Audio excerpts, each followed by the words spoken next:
As I kind of alluded to in the last video, creating a multi-sample instrument is not any more difficult than creating a single sample instrument.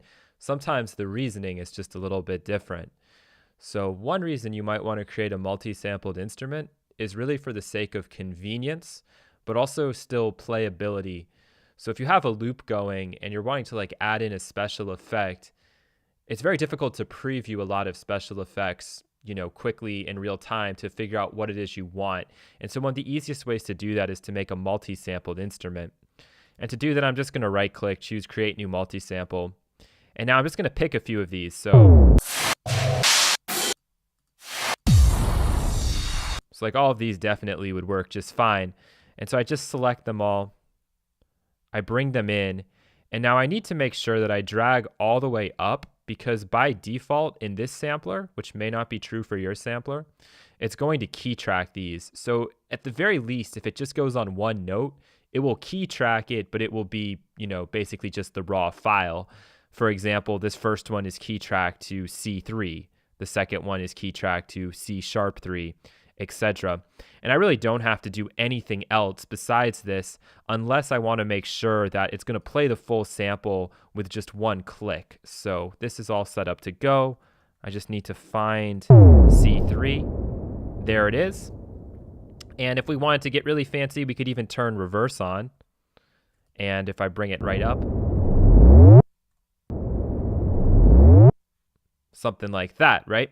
But the reason I would really do this is if I had a loop going, or just a full track even, and I wanted to find the right effect, I could be playing back and trying things out does that work there?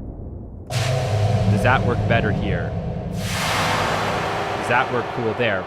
And then in context, if I'm going through, I can figure out exactly what it is. And then if I need to resample it and resample it right where I triggered it, for example. So if I put recording on, and I'm like, ooh, I like the way it sounds right there. Assuming my MIDI clip is long enough,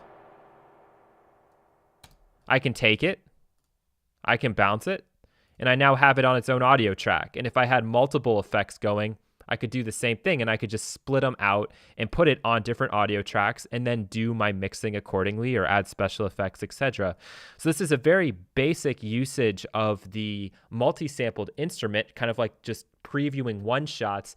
But if you like playing things in, this is the way to do it. And I oftentimes do this with crash cymbals because I'm very particular about what crash cymbals I like. So I have 15, 20 that I tend to use over and over again, have it saved as a sampler instrument, and then I can just, in time, listening to the track, figure out which one I want, play it in, bounce it out, do the mixing, and so forth. Really a piece of cake. So this is an instance where we're not creating an instrument per se, but we are giving ourselves a very easy, in-time, playback option that is triggered by MIDI that we can then bounce out, or we could even leave it as MIDI if we wanted to, if we're willing to affect everything at the same level.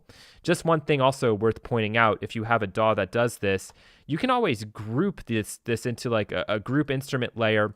And if you wanted to have the ability to affect single samples separately, you could just create a bunch of different samplers all within here, put notes on their respective place, and then you could do the affecting from this level. But it actually would make more sense probably to go with a drum machine in that case, which is something we will be looking at and talking about more later on.